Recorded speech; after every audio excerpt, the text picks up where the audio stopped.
Right present situation పై మరింత సమాచారం మా ప్రతినిధి నాయుడు అందిస్తారు. నాయుడు, ప్రస్తుతం రెస్క్యూ ఆపరేషన్ ఎంతవరకు వచ్చింది? అధికారులు ఏమన్నా చేరుకున్నారా? దీనికి సంబంధించి మీ దగ్గర ఎలాంటి అప్డేట్స్ ఉన్నాయి? కార్తీక్, సింహాచలం కొండ మీద జరిగిన ప్రమాదం సంబంధించి రెస్క్యూ ఆపరేషన్ కొనసాగుతుంది. ప్రమాదం జరిగిన వెంటనే అధికార యంత్రాంగం కూడా సంఘటనా స్థలానికి చేరుకున్నారు. అలాగే ఎన్డీఆర్ఎఫ్ సిబ్బంది కూడా అక్కడ చేరుకుని రెస్క్యూ ఆపరేషన్ కొనసాగిస్తున్నారు. వీరికంటే ముందు స్థానికంగా ఉన్న భక్తులు ఎవరైతే ఉన్నారో ప్రమాదం జరిగిన వెంటనే అక్కడికి చేరుకుని ఎవరి గోడ కూలిన సమయంలోనూ అక్కడున్న భక్తులందరూ కూడా మిగతా భక్తులు ఎవరైతే ప్రమాదం జరిగి చిక్కుకున్నారో గోడ కింద వారందరినీ కూడా బయటికి తీసుకొచ్చే ప్రయత్నం చేశారు. అలాగే చనిపోయిన వారిని కూడా బయటికి తీసుకువచ్చారు. సింహాచలం వరహాలక్ష్మీ నరసింహస్వామి వారి చందనోత్సవం సందర్భంగా పెద్ద సంఖ్యలో భక్తులందరూ కూడా సింహాచలం తరలి వస్తుంటారు. ప్రతి ఏడాది వచ్చినట్లే ఈ ఏడాది కూడా లక్షలాదిగా భక్తులు తరలి వస్తారని అధికారులు అంచనా వేశారు. వచ్చిన భక్తుల కోసమని ప్రత్యేకంగా క్యూ లైన్లు కూడా ఏర్పాటు చేశారు.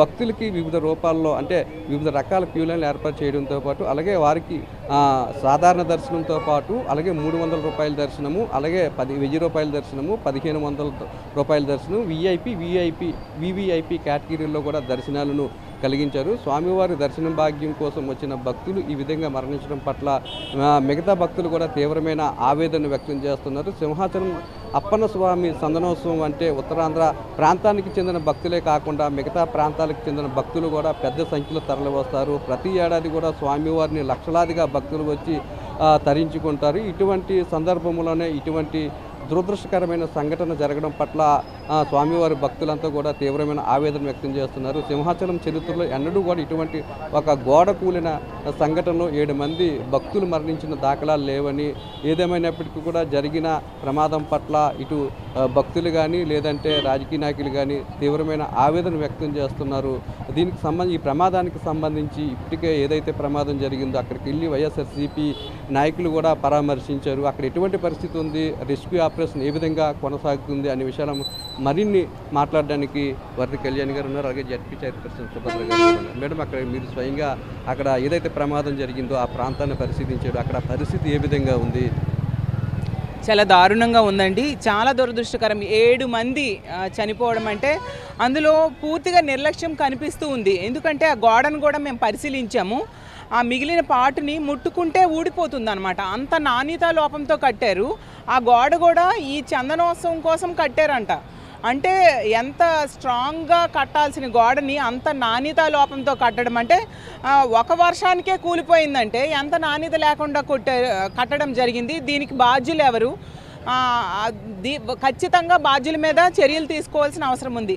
అసలు ఈ చందనోత్సవం అనేది దీనికోసం ఈ జిల్లాలే కాదు, చుట్టుపక్కల జిల్లాలు అలాగే చుట్టుపక్కల రాష్ట్రాలు ఒరిస్సా నుంచి కూడా జనాలు వస్తారనమాట. సంవత్సరానికి ఒకసారి కనిపించే ఆ స్వామివారి నిజరూప దర్శనం చేసుకొని తరించాలి అని చెప్పి లక్షలాది మంది భక్తులు వస్తారు. అలాంటి భక్తుల కోసం వీళ్ళు సరైన చర్యలు తీసుకోలేదు.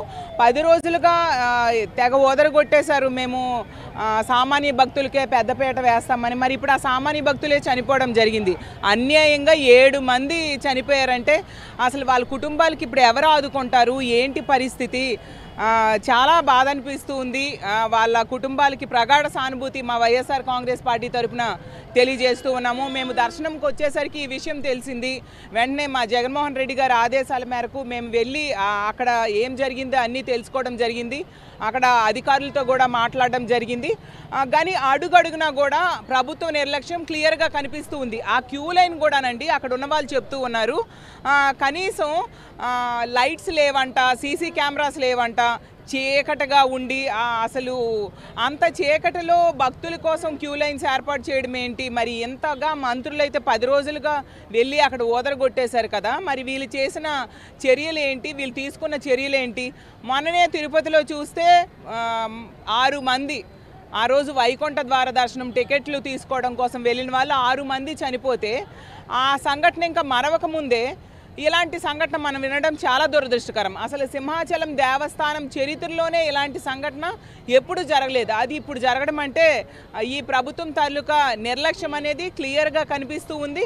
అంత నాణ్యతా లోపంతో ఎలా కట్టారు వీళ్ళు? సామాన్య భక్తుల ప్రాణాలతో చెలగాటమాడుతున్నారా వీళ్ళు? అనేది క్లియర్గా తెలుస్తూ ఉంది. భక్తులందరూ కూడా చాలా బాధపడుతూ ఉండే పరిస్థితి కనిపిస్తూ ఉంది. చాలామంది గాయాలయ్యాయని కూడా తెలుస్తూ ఉంది. వాళ్ళకి మెరుగైన వైద్యం అందించాల్సిన బాధ్యత ప్రభుత్వం మీద ఉంది. ఇలాంటి సంఘటనలు రిపీట్ కాకుండా చూడాల్సిన బాధ్యత కూడా ఈ ప్రభుత్వం మీద ఉంది. వరుస సంఘటనలు జరుగుతున్నాయంటే అడుగడుగునా కూడా ప్రభుత్వం ఎంత నిర్లక్ష్యంగా వ్యవహరిస్తుందో కూడా అర్థం చేసుకోవచ్చు. ఆ చనిపోయిన కుటుంబాలకి ఒక్కొక్కరికి ₹1 కోటి పరిహారం అందించాల్సిన బాధ్యత కూడా ప్రభుత్వం మీద ఉంది. కాబట్టి ఈ సింహాచలం దేవస్థానం చరిత్రలో ఎప్పుడూ జరగని ఎలాంటి సంఘటన చూడడం నిజంగా చాలా బాధాకరమైన విషయం. దీన్ని మేము తీవ్రంగా ఖండిస్తూ ఉన్నాము. ఆ కుటుంబాలను ఆదుకోవాల్సిందిగా ప్రభుత్వాన్ని డిమాండ్ చేస్తూ ఉన్నాము. మేడం, అంటే భక్తుల భద్రతకే పెద్దపీట వేస్తామంటారు, అలాగే సామాన్య భక్తులకే అన్ని సౌకర్యాలు ఏర్పాటు చేస్తామంటారు. కానీ వాస్తవ రూపంగా మీరు చెప్పిన మాటల ప్రకారం అయితే కనిపించలేదు. దీన్ని ఏ విధంగా చూడవచ్చు అంట? అక్కడ అవేమీ కనిపించట్లేదండి. గత 10 రోజులుగా చూస్తే మంత్రులు తెగ వచ్చేసి ప్రెస్ మీట్లు పెట్టేసి తిరిగేసి బాగా చెప్తూ ఉన్నారు. సామాన్యులకే పెద్దపీట వేస్తాము, ఫుల్ చర్యలు తీసుకుంటాము, అన్ని సౌకర్యాలు అందేట్టుగా ఎలాంటి అవాంఛనీయ సంఘటన జరగకుండా చూస్తామని చెప్పారు.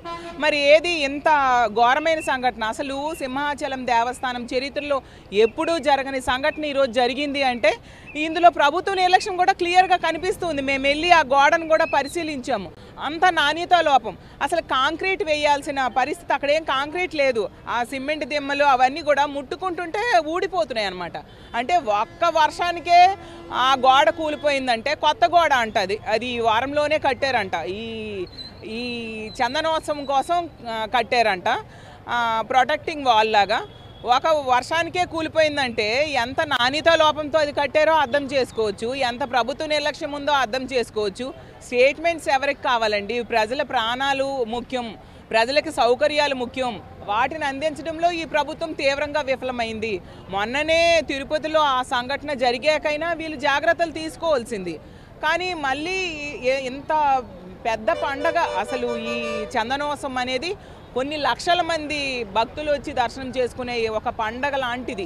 అలాంటిది ఆ సింహాద్రి అప్పన్నని నిజరూప దర్శనం చేసుకొని జీవితం తరించాలి అని భక్తులు ఎంతగానో ఆశగా ఎదురు చూస్తూ ఉంటారు. నిన్న మధ్యాహ్నం నుంచి కూడా క్యూ లైన్లో భక్తులు నిల్చుంటారు అన్నమాట ఆ స్వామి దర్శనం కోసం. అలాంటి పరిస్థితిలో ఇలాంటి దురదృష్టకరమైన సంఘటన జరిగిందంటే నిజంగా చాలా బాధాకరం. ఇలాంటివి రిపీట్ అవ్వకుండా చూడాల్సిన బాధ్యత ప్రభుత్వం మీద ఉంది. ఎప్పటికైనా భక్తులకి కోసం మెరుగైన సౌకర్యాలు అందించాలి. వాళ్ళకి కావలసిన ప్రొటెక్షన్ అన్నీ కూడా ప్రభుత్వం తీసుకోవాల్సిన బాధ్యత ఉందని తెలియజేస్తూ ఉన్నాను. మేడం, చెప్పండి, అక్కడ పరిస్థితి ఏ విధంగా ఉంది? మీరు కూడా వెళ్ళి చూశారు కదా అక్కడ ప్రమాదం జరిగిన సంఘటన స్థలాన్ని.